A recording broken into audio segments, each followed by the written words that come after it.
I said that a little early. Good morning, traders. This is Blake Morrow, and you are listening to the FACE webinar. I hope everybody's having a great trading session. Happy Monday to you. It's been a pretty slow evening. We just got a little spike down on the dollar, and the euro dollar is moved to 116.30. It's a huge options barrier around here at the 116.25 level. So I would not get too excited about the euro at this moment. Even though I'm long, there's nothing more that I'd rather see in the euro dollar than for it to rally, to 117 at the moment. But I doubt that's going to happen. There are some options that are expiring around here, quite a bit actually. So because of that, I doubt we're going to see too big of a move right now before the 10 a.m. cut. So it should be fairly quiet. So does that mean you should short the euro right now? I mean, you can try to. I'm playing the long side of it just because of the longer term setup that we have here in the euro. But I mean, you might be able to get away. Excuse me, it's Monday morning. You might get away with being able to short it here and making 10 or 15 pips or something like that. But it does still trade pretty firm, and you have to keep in mind that the dollar actually looks weak against a lot of different currencies. We got the cable that's it's nudging right up against its major downtrend line. If you guys are not aware of where the cable sits, it sits like right up against its downtrend line right now. I mean, another 15-20 pips and it might start actually tripping some stops. I doubt we're going to do that this morning, but I am long the cable, so I'm not going to complain about that either if it does happen. But I'm just doubting it's going to. Again, I think that that eventually we're going to see the dollar break lower, but that doesn't mean it's going to happen right at this second in time. What we are going to do this morning is we are going to set up our bias chart before Steve and Stelios get here. So I'm going to go ahead and go through all the majors here in 1 second. And I know if you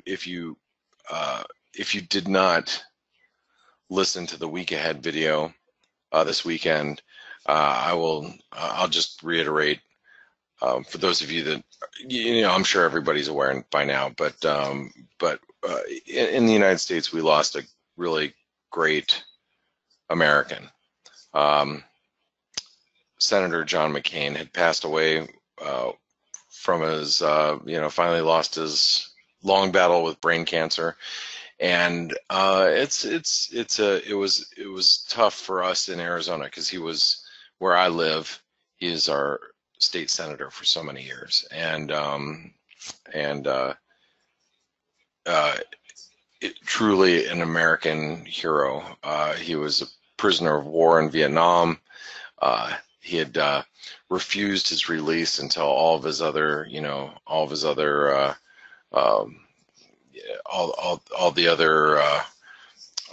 prisoners were let go. He endured I think it was 2 years of being a prisoner of war in Vietnam. And then served his country up until his very last day. So he's an amazing American, and he unfortunately did not win his presidential campaigns that he ran for. I say unfortunately because I've been a McCain fan my whole life. Obviously, being from Phoenix, it's like it's one of those things that he's a much bigger figure in my life than he was in a lot of Americans' lives. So anyway, it was a sad weekend for that, but anyway, well, I'm gonna move on. No need to go any further. Anyway, let's get into the let's get into the charts, and let's talk about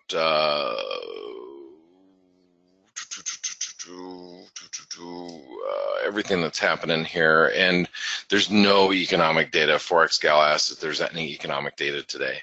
Not a damn thing. We got past the German IFO reading this morning, which was great. And that was it. You know, we are expecting some sort of NAFTA agreement for Mexico today, and the peso, I almost shorted it just a little while ago too. I was just about ready to short it. If there is a NAFTA deal that that hits the wires, it's going to be interesting to watch the reaction in the U.S. dollar Mexican peso and where it goes. But I'm not going to. I'll talk about we'll talk about the kiwi or the peso here in a few minutes. But that's going to be the big thing. And you have to also keep in mind that it's probably going to assist in risk appetite as well.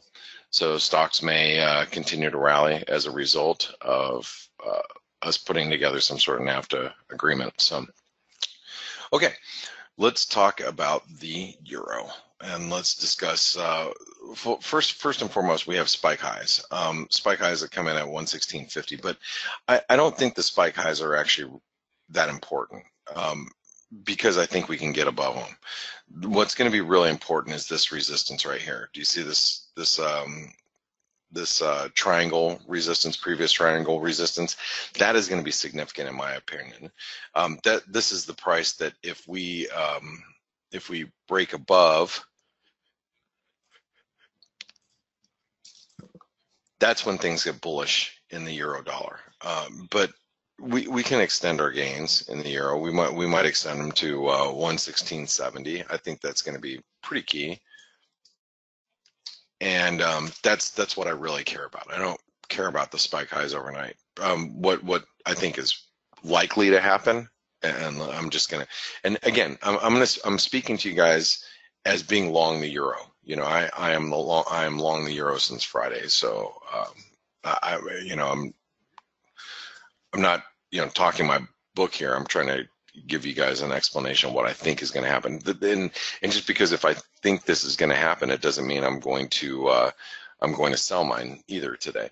But what I think is going to happen is we're going to hit new highs, get everybody excited about new highs, and then turn lower like this as we damn, it's not working. these lines are not working very well this morning. So I think it's gonna, we pop new highs, gets everybody excited about, hitting new highs, and then we just, show a failure here and then come right back down, and then eventually build up to a breakout. I just don't think that today we're gonna have the oomph that we're gonna need to actually break out. I might, take my position off here at 116.70 and look to reestablish it. I might do that. I haven't made that decision yet, but I think a lot of it has to do with what the rest of the market is doing. So, in my opinion,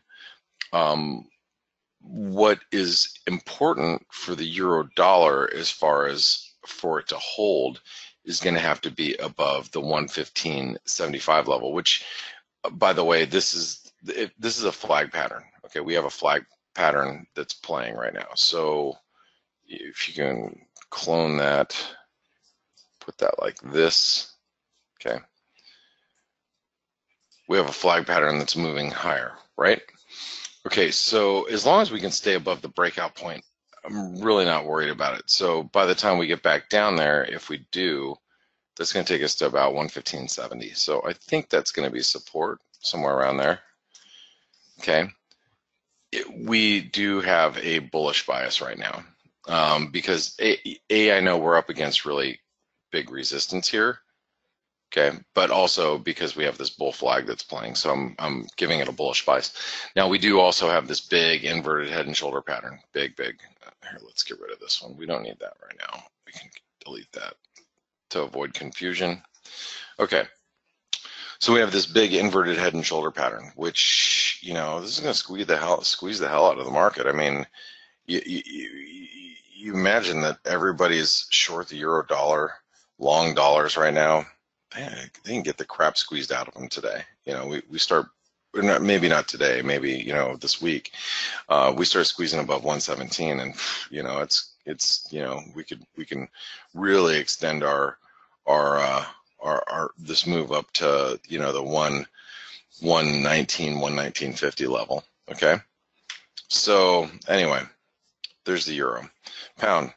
So the cable, as I just explained to you, this is a major downtrend line.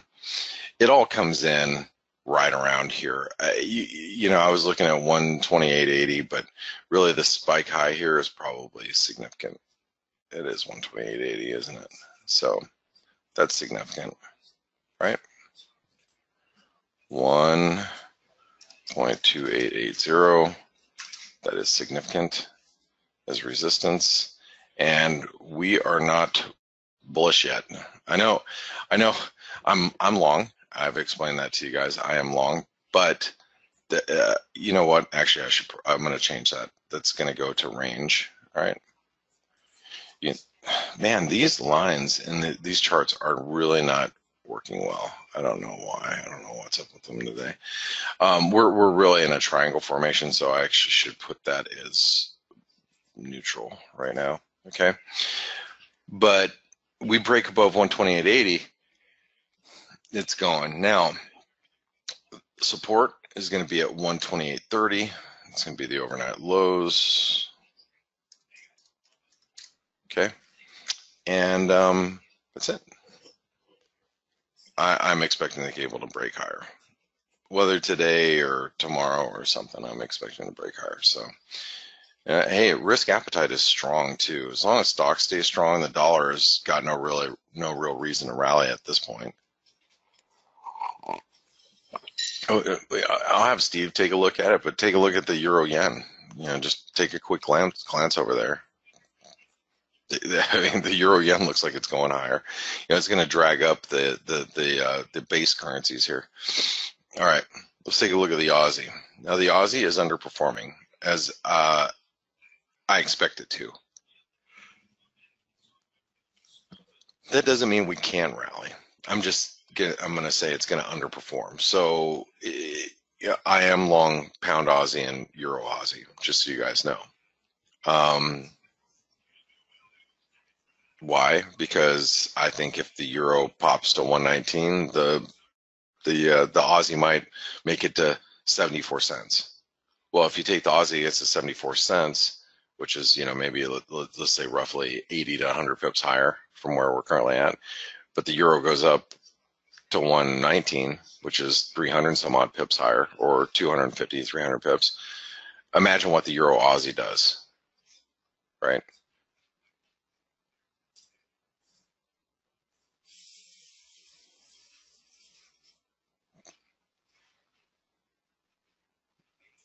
This is a very you know, zoomed out euro Aussie. I mean, the euro Aussie could be trading at 170 in a situation like that. So, you know, can the Aussie break higher? Sure it can. You know, do we have limited upside? I think so. So for today, resistance is at 73.45.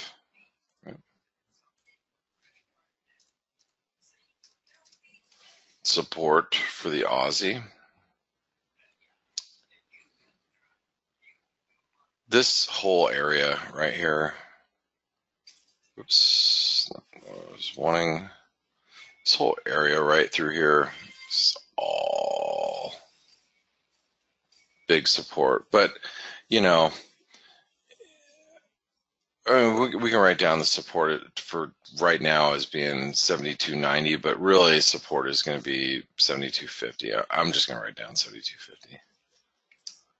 You guys can have fun trading the Aussie dollar. And I have to put bearish because it really is still bearish. It still is. Yeah, it's overall pretty bearish trend. I mean, we really have to start getting above like 74 cents for this to turn anything other than bearish. Kiwi rejected this top end of its resistance zone last week. You guys remember that more than likely. Go cable, it's your birthday. Go cable. All right, so Mohammed says, what do you mean by range? What do you think I mean by range?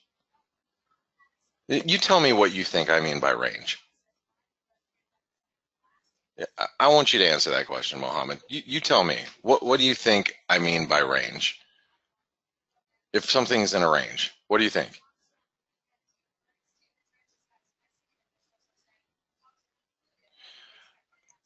I want you to, I mean, I'm being serious as crap too. I want you to answer that question. All right. What do you think I mean by range? All right. So resistance is, first of all, resistance is right here. 67.15. We struggled with that resistance last week. It's going to continue to be resistance. Support's going to be down here at 66.15.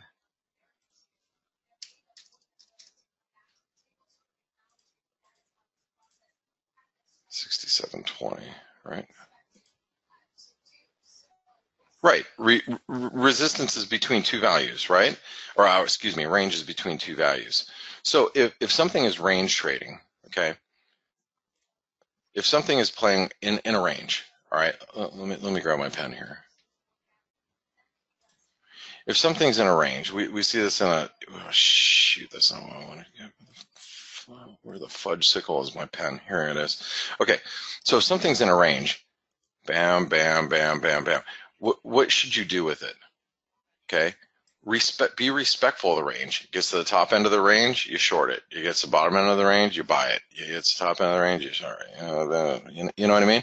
If something's trending, okay, and really a range is more like this, is, you know, like within a, like something like that, like a range. So that means you try not to get too excited about being really bullish or really bearish something. You know, so if you see a currency pair that looks like this,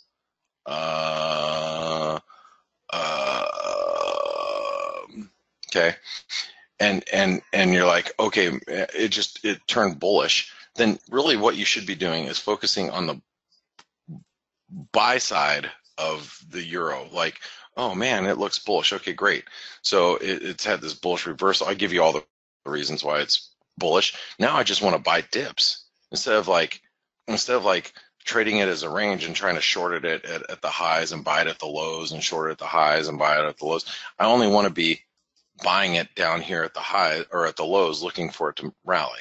Does that make sense? Okay. Hopefully that makes sense. Where in the hell was I? CAD. Okay, so Canadian. Again, this is all NAFTA related. So go cable. It's your birthday. Da-da. Come on, break. You know, my Chinese grandma, she didn't know how to speak English. Still doesn't. She's almost 90. She actually, she's 87, 88? No, 89. She's 89. She turns 90 this year. She goes, break. I don't know why I was saying that. Okay, I'm tired. It's Monday. Dollar Canadian, because she can't pronounce L's. L. So she said, break. No, Grandma, my name is Blake. Break? Blake. Break? Blake. Blah, blah. Break? Okay, so support is going to be at 130.60, 130.70. What was that? 130.07. I'm sorry, it's 130.10. 130.10 to be support. You know what? With all this NAFTA news going around, I don't know if we should really actually reference a lower price.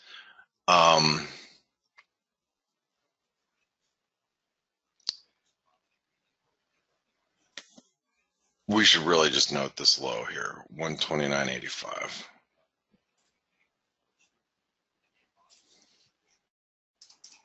Because that's if we break 129.85, oh, that's why I was saying break. We will probably challenge the lower end of this triangle, or this channel here, which will probably take us down to like 129.50. CAD just broke through near-term support via ForexAnalytix. Oh, that's what it was. We had support at initial support at 130.40, just broke through that. You can see it right here. Whoops. 130.40. Next support 129.85. Is that what we wrote down? 129.85. Yep. If you have ForexAnalytix, then all that stuff, all this stuff is already written down for you guys. Resistance, well, I guess for resistance today is going to be at 130.70. Like, let's say something doesn't get done, which is possible. 130.70 is going to be intraday resistance. We are in a range. Here you go, Mohammed. We're in a range. What do I mean by that? See this? Range. Range. Range. Right. Right.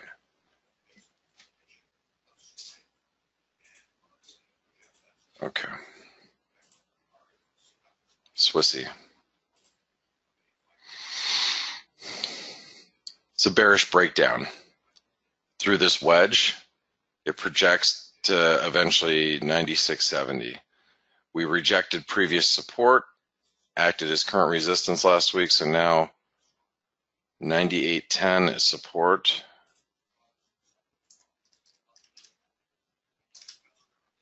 Resistance right now, very simple, is at 98.65. Oops, 8.65. As long as that resistance holds right there, it's bearish. It's all previous support. So as long as we hold this level, it is bearish. Peso. Okay, so and since Mexico is meeting with the U.S. and we expect some sort of NAFTA deal today,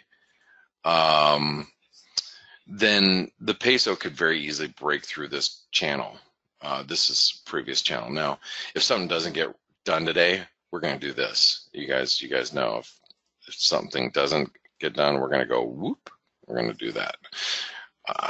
You know, I've got to take all this information at face value. So I'm assuming that we are going to get a deal done. You have to. So where does that leave us, or where can we go? Well, my opinion is very easily. See this blue line here? We're going to retest that.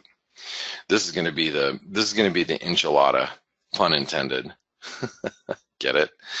Mexican peso enchilada. Get it? You get it? No? Okay. The big enchilada is going to be down here. It's going to be right here, because what I think is very possible, and I'm going to draw this out for you, whether or not it happens this way. This is what I'm going to be watching, is if it drops through support, like let's say it gets to like 1832. God, these lines do not draw for crap today. 1832. If we get down to like 1832, which is retesting this trend line here, what that does is that breaks through the support, clears out all the longs. If anybody was long, they're just going to get cleared out. And if we can stop there and reverse for some reason, then you know what happened? Buy the rumor. Damn it. Buy the rumor, sell the news. So, people go, oh yeah, that's great. That's great that all happened with NAFTA, but why would I want to be long the Mexican peso? Because you have AMLO coming into office, and last thing I want to do is be long the peso. Is we've got crazy AMLO coming into office. You know what I mean? So my 2 cents is we could very easily take out these lows, and then I want to see how we react down here. Because if we just do a false breakdown, I'm going to buy the crap out of the U.S. dollar Mexican peso, because then it's buy the rumor, sell the news. You don't want to be buying the peso knowing the new president coming in. I wouldn't want to be. I don't want to be long the peso, frankly. But then again, do I really want to be long the U.S. dollar? I guess the question you have to ask yourself. But 1 or 18, I'm going to write down 1840 because obviously I have to, because that is support. But so just watch how the peso reacts down here if we get down there. All right. Now, for some reason, things you know, don't work out the way that, you know, the U.S. and Mexico is hoping, you know, we're going to be right back up here at 1905. So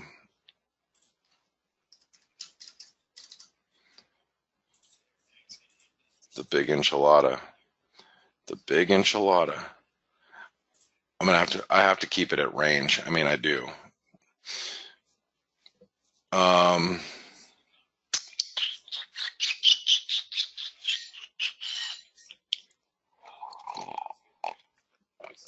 Okay. Let's go over to the Norwegian krona. So we got this big head and shoulder pattern. This support right here, spike lows, 830.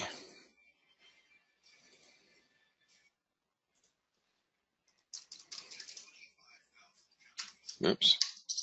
It's key support. Peso just took out 1870 support.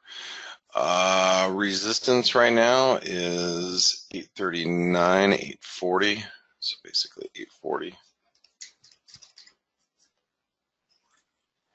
And we are in a range, but we are threatening to go bearish. So, you know, we're not quite bearish yet, but it's getting close. Swedish krona, this thing is held up extremely well. Not too sure why. 904 is support. Oops. Support. 915 is resistance. I'm trying to get things finished before Steve gets here. So we're in a range, but we would threaten to go bearish if we broke. Actually, it's, you know what? It's really still a bullish trend. I mean, it really is. It's holding up much better than I would think it would. Hey, by the way, do you guys see the cable? How it's just rejecting this 80 level? Look at that. Oop, just big resistance here, guys. Big, big, big, big. I think it eventually breaks, but I mean, I'm just telling you how big this resistance is. You can short it. I'm long the cable right now, but you can short it and just put your stops above 128.80. I mean, if you really wanted to, you know. I'm just saying.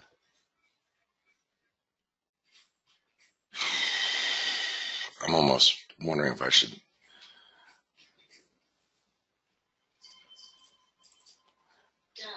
I sold a third of mine just now.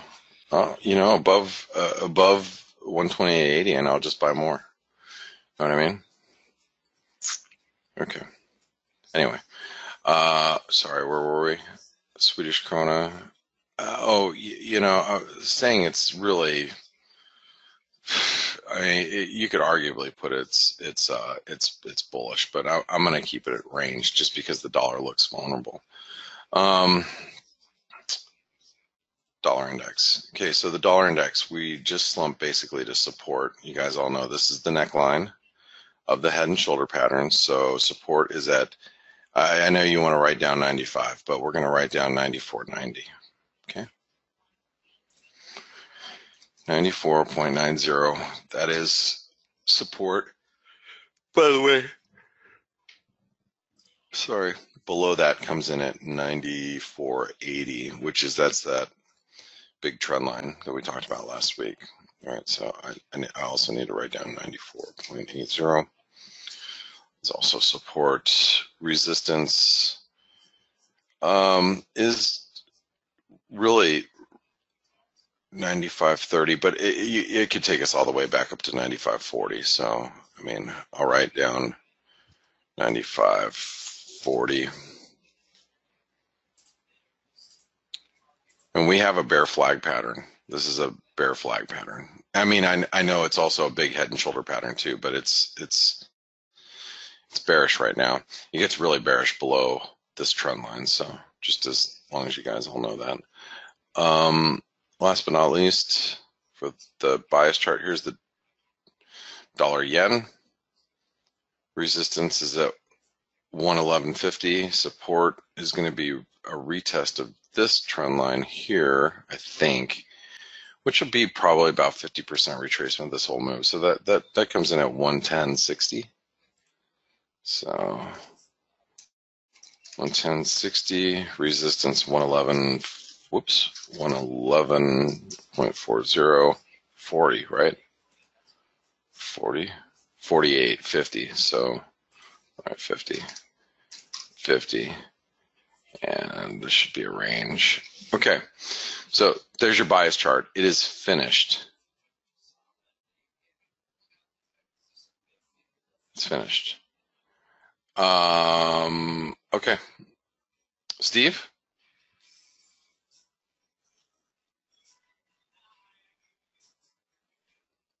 Steve? Hi, I'm here. I don't know if Steve is here. Hey, Hey, he's Steve here. is here.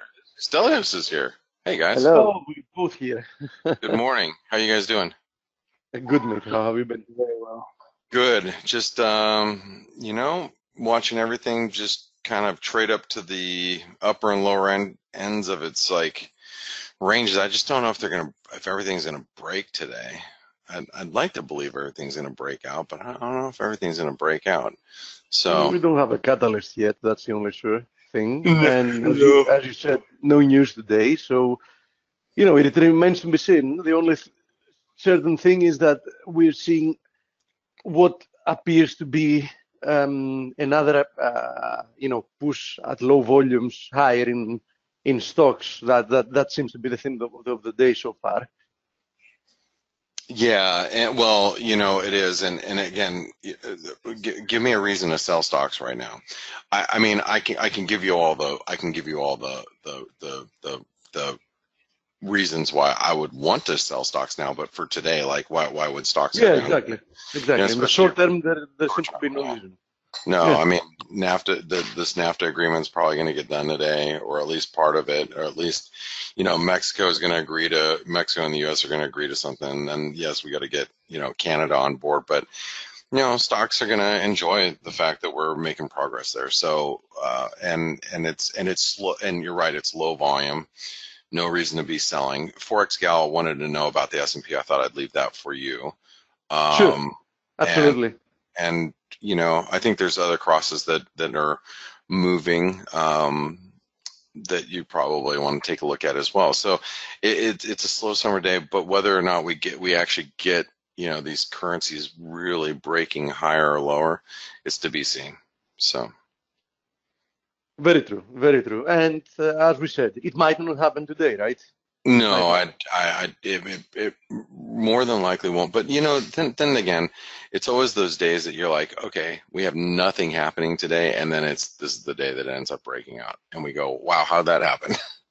You know what I mean? So that's one of the great things with trading is that when you feel it might be getting boring, at some point you get some big surprise, and you remind yourself that one of the things that you like what you do is the fact that there is no day that can guaranteed be said in advance that will end up being slow or boring. I mean, of course, many days end up being like that, but there's not 100% guarantee that's going to be the case, right? right, of course, absolutely. Well, I'm going to let you take the traders through some of these crosses and maybe some of the indices and gold and all that fun stuff. So guys and gals, thanks for being here. I'll be back tomorrow morning. I'm going to pass it over to Steve and Stelios, and happy summer Monday to you. Same to you, Blake. Thanks, guys. Okay, so starting with the S&P, there's something I forgot to mention the other day and I want to show, and that's something that's quite important when you're looking at the big picture. I've had, for years, and let me go back to the weekly first. I've had for years on my charts, for those of you that are watching, you must have noticed that a pitchfork, an Andrews pitchfork, you can see it here. So, the extra lines at the side of the pitchfork are like the 200% extension, so it's like an extra line. Bottom line, what you can see with this pitchfork, and you can also see it on my daily chart, if I zoom out, is that, from the 100% extension of the pitchfork, which, as I said, are not the lines at the edges. They are the lines actually between these ones, the blue ones. So these ones, those are 200% extensions, right? So as you see, we've traded above the 100% extension of this pitchfork very few times. One of them was obviously this huge spike that we had to the end of January, which was like, a mania phase. And, we had a couple of corrections that took us below these ones, which in any case, at the 200% extension, we always found the resistance or support. And I'm mentioning that because we're now probing above the 100% extension once again, which means that going back to the start of this bull run higher, whenever we reach this 100% extension, and keep in mind, this is a pitchfork that is anyhow, ascending with, quite a steep angle, right? So anyhow, we're talking about a given uptrend. I mean, this pitchfork, like, in essence, follows a given uptrend. So now we're probing above this 100% line, and whenever that happens, we are getting close to an area that, it's likely to provide some kind of a move lower. So we've already probed above, and, obviously we can once again extend to the 200%, which, currently passes from, let's say, 2960, and of course for every single day it moves a little bit higher. But bottom line, this is not the place anymore to be buying. I do think that the market should find some kind of a reason to react lower. And by the way, this whole corrective move lower that we saw following this mania phase that ended in the end of January, beginning of February, depending on the index, took the index back in the median line of this pitchfork. So bottom line, I think that we're certainly going into a territory that it's not an easy decision to buy. I mean, you'd rather wait for a pullback to do so, but you have to respect the uptrend as long as we remain above 2790. So that's the thing to be said here. Now, Dow Jones hasn't reclaimed the highs, but still, I can see this as a breakout from a triangle. So obviously Dow Jones lagging. This is obviously not the preferred choice if you want to be trading US stock indices, because the S&P today and the Nasdaq, never stopped, are pushing to new all-time highs. Having to do with the Nasdaq, I want to also show you that, I'm viewing this as a potential big ascending wedge, which, would have the implications that sooner rather than later it's going to roll over and, push lower quite aggressively. But so far, we're sticking, with this interpretation, and we have to respect the uptrend because the wedges support has been holding like a champion, right? Look at it. Many tests from the market, all of them have acted as support. So confluence of resistances, we're approaching that are a little bit higher. We're approaching there roughly at 25.75, and somewhat higher, roughly at 77.40. We find a confluence of this ascending wedges resistance and the 161.8% extension of this of this corrective move lower, right? So I do think that there is the potential for more upside in the Nasdaq, but still I would be quite careful, because I think that even if we push all the way higher towards 7,700, the potential of a big rejection from there and the move lower is apparent from a technical perspective, right?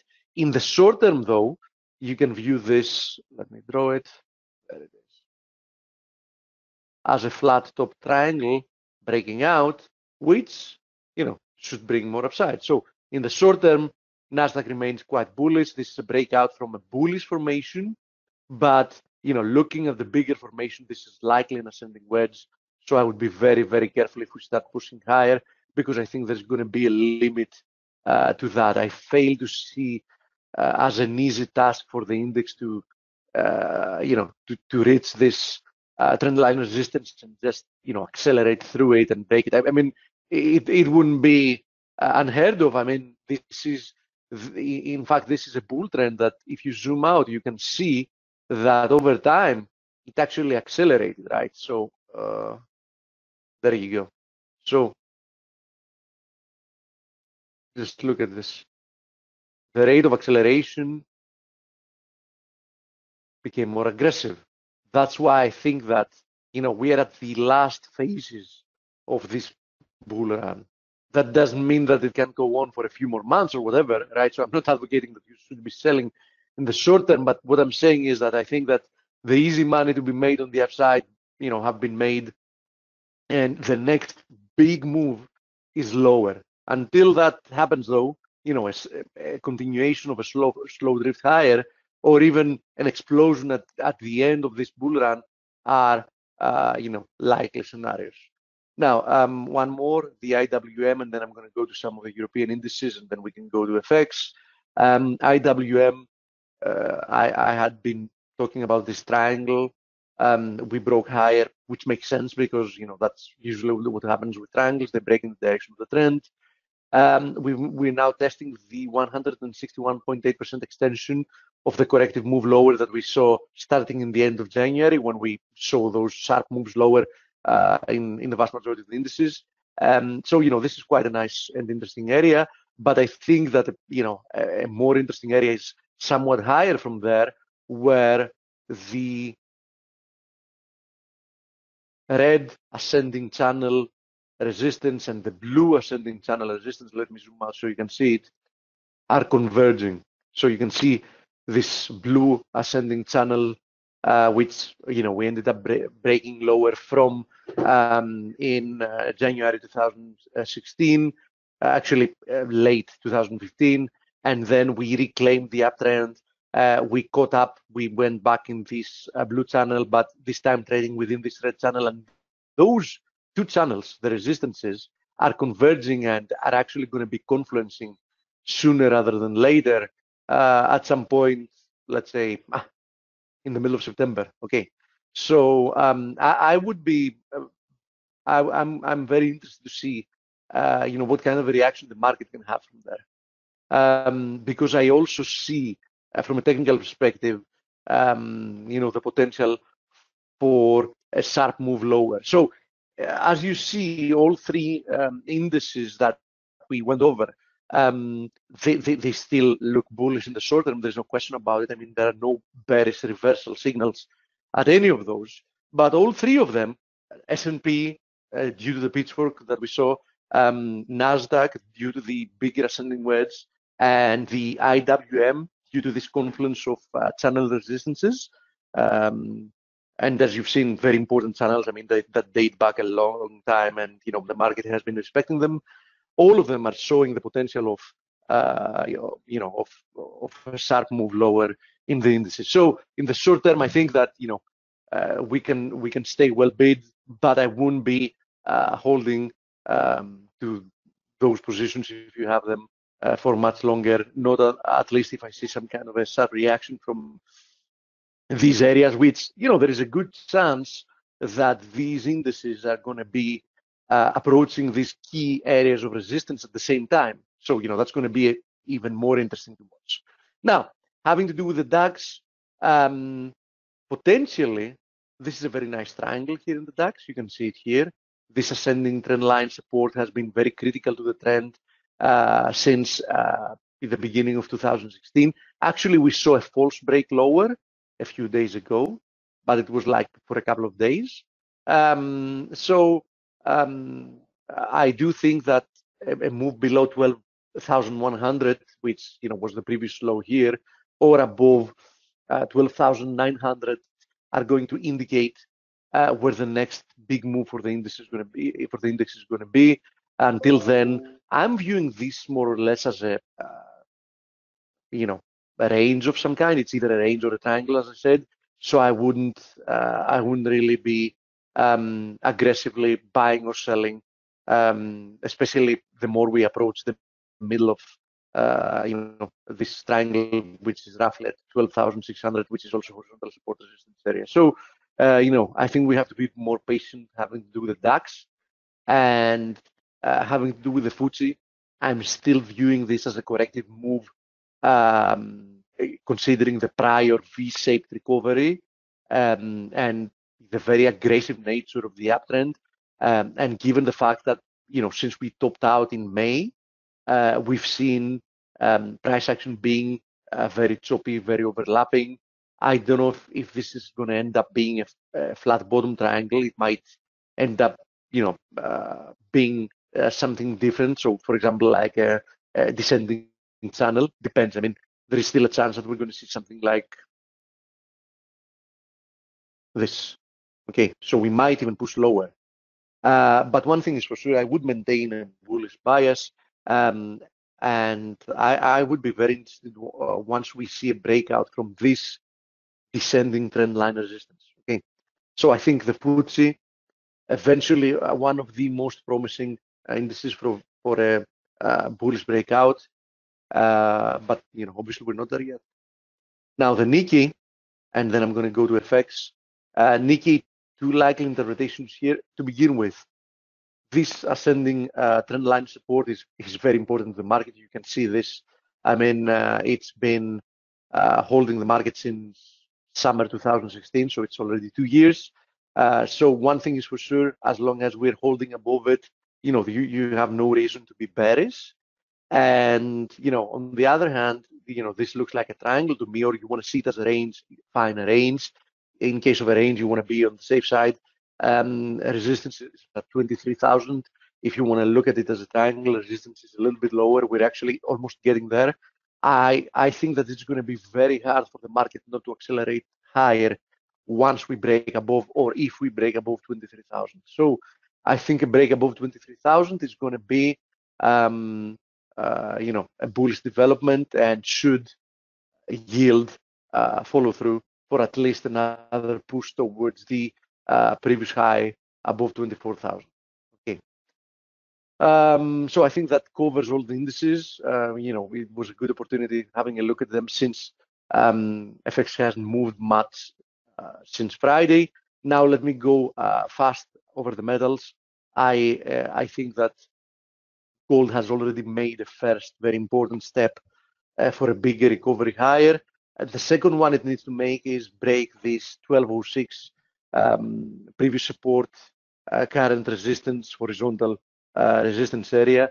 It's also the 23.6% fib from the move that we saw from this high in April to the recent low that we had a few days ago. So I do think that the break above there, a daily close above there, opens a lot more upside. To begin with, I think that the first area of resistance is going to be at 12.17, but I think that at the very least, this move should come up to retest 38.2, if not higher than that, right?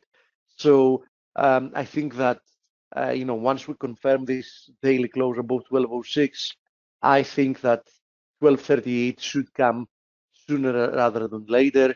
And why not? We might even see higher prices. Why not? We can make it all the way to retest this broken trend line support as resistance this time. And depends on how many days it takes. Why not? It might, at that point, it might confluence this trend line support, broken trend line support might end up confluencing with this horizontal support resistance area and also the 50% fib at 1262. So I think that this is an attainable target, even as a bearish rebound, right? So I don't mean that we now have a bullish trend.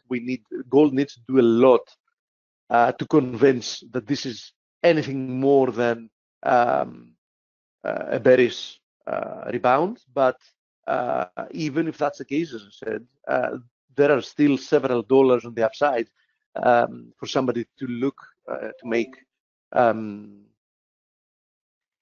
Let me go through silver now. Silver is obviously less bullish.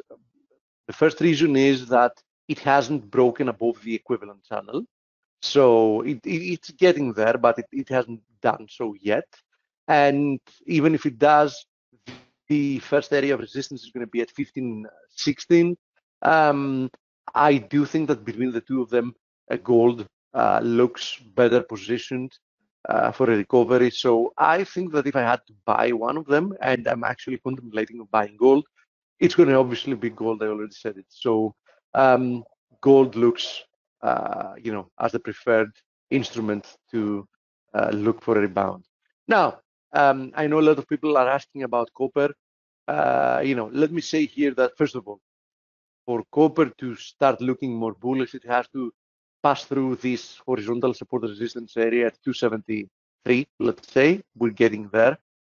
And even if that happens, it can easily find resistance at 294, which was a previous area of support and a very effective one. But one thing is for sure, it has reached the double top target. I was looking for that. I had marked it a long time ago. It was here at 256. We actually tagged it intraday a couple of weeks ago. So, since this formation has been completed now, I do believe that that copper is more likely to rebound than it was previously, right? As I said, though, we're approaching resistance, so be careful.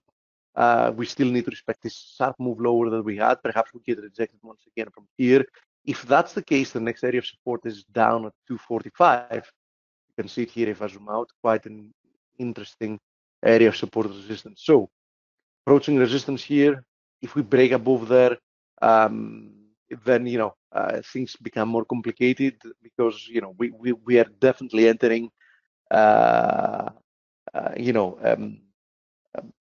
corrective phase, and corrections, as you very well know, are notorious for not being easy to read in the beginning. I mean, you need quite a lot of more price action to be certain what kind of a corrective move you're looking at, and we might eventually even go up to 294. Now, palladium, probably the one that looks better than the rest of the metals. Nice V-shaped recovery, passed through this horizontal support resistance area. But in order for me to become a lot more enthusiastic about it, it has to cross over this trend line that defined the uptrend for a long period of time. If it gets rejected, then it might even see more weakness. But if we manage to pass through that once again, I think that this confirms that palladium is definitely not trading as the rest of the metals at the moment. Platinum, on the other hand, is the exact opposite. I mean, it's probably the most beaten down metal, and it, despite others rebounding stronger, it seems to be consolidating. So, I wouldn't be surprised if it breaks lower once again. So, if I had to sort one of the metals, that would be platinum. If I had to be long one of the metals, that would be probably palladium, although since there is no current formation that I would be tracking that makes sense as a reward to risk ratio, as I said, the instrument I prefer for rebound is gold. So let me go through questions.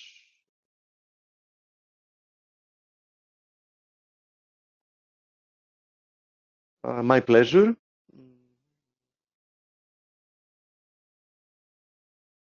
Okay, we had a look at the DAX that our friends are asking. We had a look at the SPX. Okay, the rest of the questions Blake went over. So let's have a look at some of the yen crosses. Okay, so euro yen. Blake talked about it before. He said he wanted me to have a look. Now, having to do with euro yen, I think that since we cleared above this horizontal support area, acting as resistance, I think that there is a chance that we're going to make it once again up towards 131.50. But I can't really turn bullish as long as we don't break above it, right? So quite a complex formation we have here, but I still believe that there is a potential for more downside in the euro yen. The closer we get to 131.50, the more appealing it's going to be to try being short. Having said that, keep in mind that we're currently testing the 61.8 of the last move lower. So, the pair might roll over even sooner than that. Regardless, as I said, 131.50, I think that's going to be a tough level for the market to crack. If we see some kind of a rejection anywhere, between where we are and, that level, I'm going to be interested. I might even trade it, depends on what it does, because I still see the potential for more downside. Now, having to do with pound yen, we have a clear area to be watching for here as well. This is actually what I was showing several days ago. I see the potential, for a large rebound towards 144.50. 144.50 has been very important to the market, both when we were moving higher and lower. So it's also the 50% fib of the last move lower. So I think 144.50, quite an interesting area to watch if you want to align yourself with, the bearish momentum that we had. I think that's the area to be looking for. Now, having to do with Aussie, Kiwi, and Pound Yen, I have to admit, as I said, that it's not so easy to determine what's happening now. Two things are for sure. First of all, Aussie yen has broken below, a long-term bearish formation. So, if I have to be something, it's definitely bearish. But, that's not very helpful in the short term. So in the short term, I was tracking like this channel, which we broke the downside, but then we rebounded, and now we're testing like some horizontal resistance area at 81.50. As long as we remain below 81.50, sure, there is a nice potential for resuming lower. But if we breach that as well, and we once again find ourselves in the middle of nowhere here, I'm not going to be interested at all. I mean, I'm going to be looking for other things to trade. Same thing here with the Kiwi yen. I mean, it broke below a bearish formation. It kept pushing lower quite nicely. Now we've seen quite a decent recovery, which is currently testing confluence of resistances. So, if we get rejected from here, that's going to be looking very nice for a resumption lower. Keep in mind also that we've been trading within a descending channel, right? Clearly defined here. So if we get rejected from here, it's going to look nice to resume lower, even, break through the previous low, which was a nice confluence of supports. So, the rebound from there, given the fact that the pair needed to take a breather, was to be expected. But, if we retest this area, I doubt it's going to hold again. Now, on the other hand, for me to turn bullish from here, obviously what's going to be needed is a break above this channel's resistance. Unless we do that, I have no reason to be looking higher. I mean, you have to respect, this channel. It's a channel that has been respected by the market since the beginning of the year. So, it's already a multi-month formation, and you're statistically speaking, you have better chances by going with it instead of trying to fight it. Now let's have a look at the CAD yen. By the way, USD CAD and CAD yen. So as far as I'm concerned, this move in the USD CAD is very clearly corrected, right? And within this move, another push lower looks very likely. So this horizontal support area at 130 might end up confining price action to the downside. I mean, so we can even break higher without really violating this horizontal support area that's around 130. But even if we did break below it in the same manner that we have been moving lower, which means quite slowly, quite overlapping to retest this broken trend line resistance, I would still consider that the resolution is going to end up being to the upside for the pair. Okay, so I'm not ready to pull the trigger yet, but I have to say that USD CAD still looks appealing to me.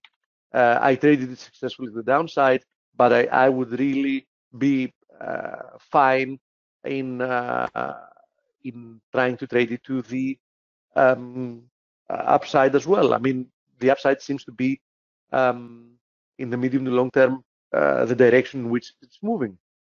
Now, CAD yen,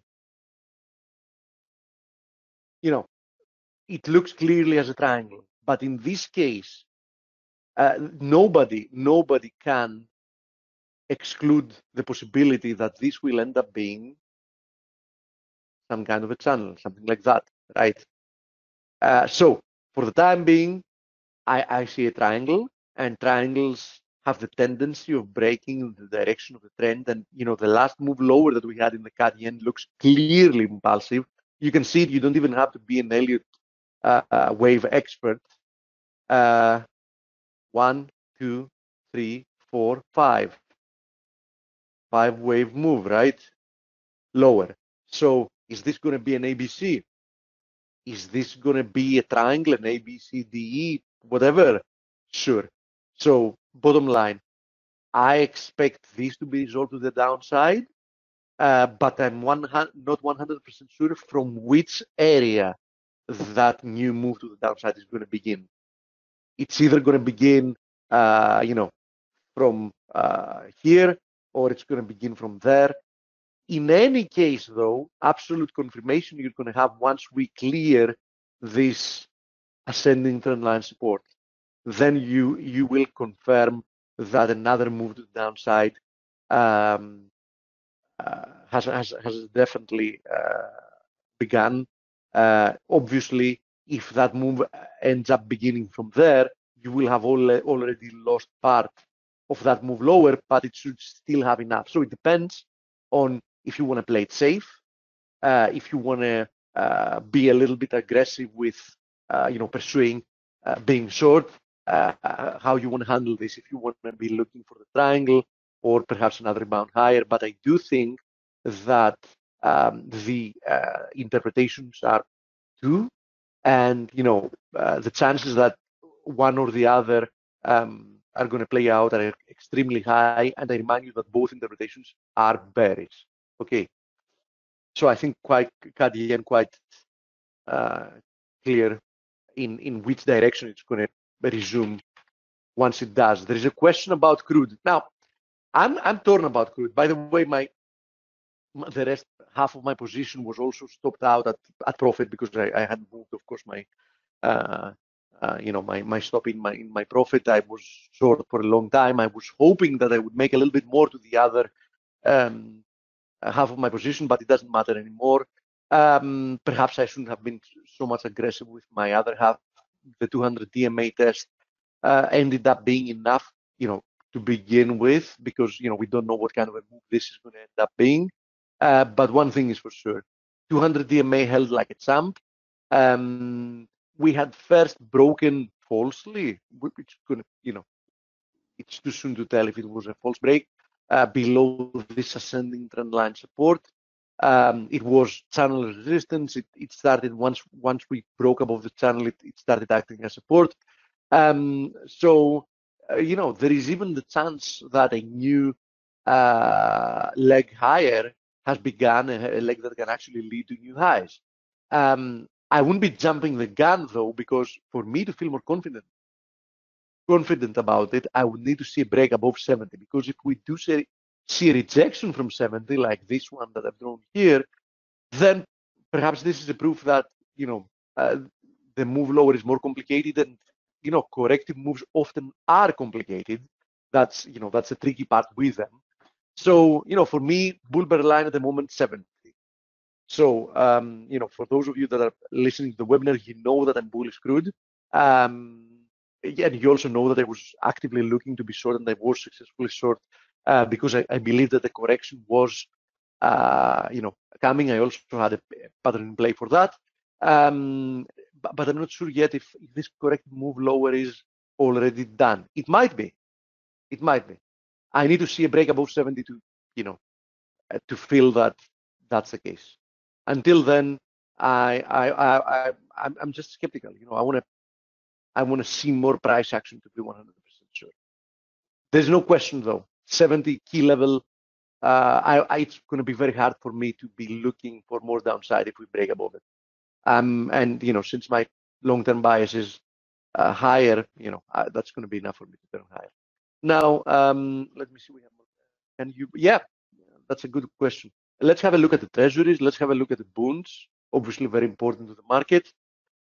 Let's begin by having a look at the treasuries. So this can end up being a diamond reversal, right? So if you want to be looking for a likely reversal pattern, this can be it. This is the ZN, by the way, the 10-year note. Or this might just be, an A, B, C at the very least, so a corrective move higher. But in any case, I see no reason why it can't extend to 122 or even 122 and a half before moving lower. Okay, so in the short term, and let me reiterate, just in the short term, I see the potential for a big rebound in the treasuries. Okay, now bonds, you see that finally today we see an acceleration lower. I warned multiple times about this, about the fact, and I even wrote my analysis during the weekends because I was only doing weekend analysis during vacation, that 164 is a very, very critical level to the market. Why is that? Because, it's a horizontal resistance area, but most importantly, that confluence with this larger formations, resistance, trend line, right? So I was warning that, buying the bond close to 164 was crazy. And we did get rejected and we seem to be accelerating lower. So, I would respect the potential of, more downside. This looks like a big corrective move lower after a huge bull market in the bonds. So eventually, if you're asking me in the long term, I would expect that the bonds will break higher. But as long as they stay within this formation, there is the potential for a lot more downside without even violating this formation. Now, keep in mind what I talked about. Bonds are getting rejected from resistance. Treasuries look like they can appreciate further. That also gives you a clear bias that the rebound, because I remind you that yields are exactly working, trading exactly invertly, right? So bonds moving lower means that bond yields are moving higher. So I'm talking about the potential for bond yields to be moving higher. At the same time, treasury yields moving lower, and that advocates towards looking for an extended upside in the Euro USD. So I think that, this corrective move higher in the Euro USD, let me switch to it, which, by the way, is currently testing more or less resistance because it's the previous triangle's resistance. We already got rejected once from there. Has a decent chance of resuming higher and, producing at least one more leg to the upside. So even by looking at the benchmark bonds, I do see a good potential for higher Euro USD, even in the confines of a corrective move, right? I'm not talking about like above 125, but I'm saying that as I was saying in the very initial days that we had that rebound, I remember talking about it, being from vacation on the webinar, that I think 118.50 should be tested sooner rather than later. Why not even a little bit higher, 119, 120? But I do think 118.50, which is a horizontal resistance area, will eventually be tested.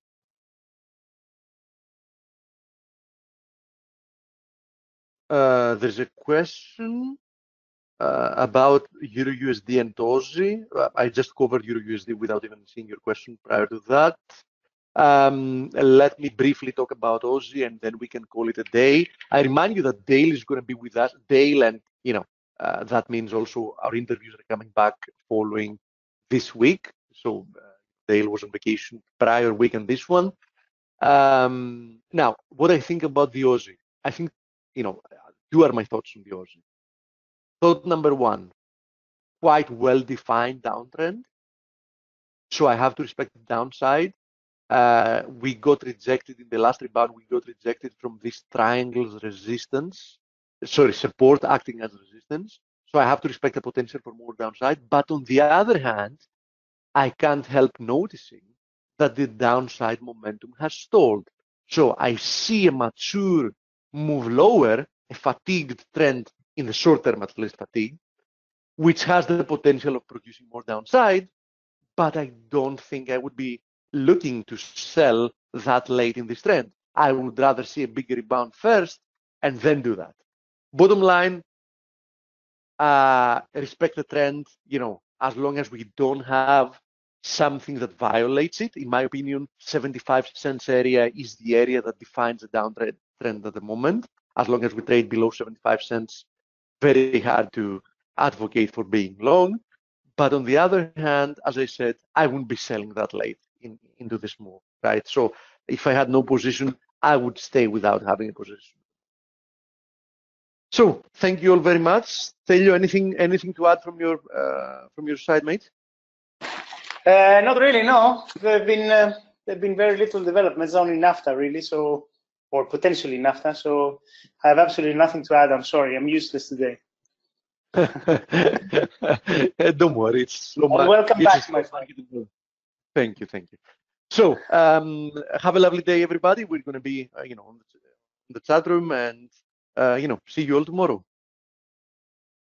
Hey, Steve.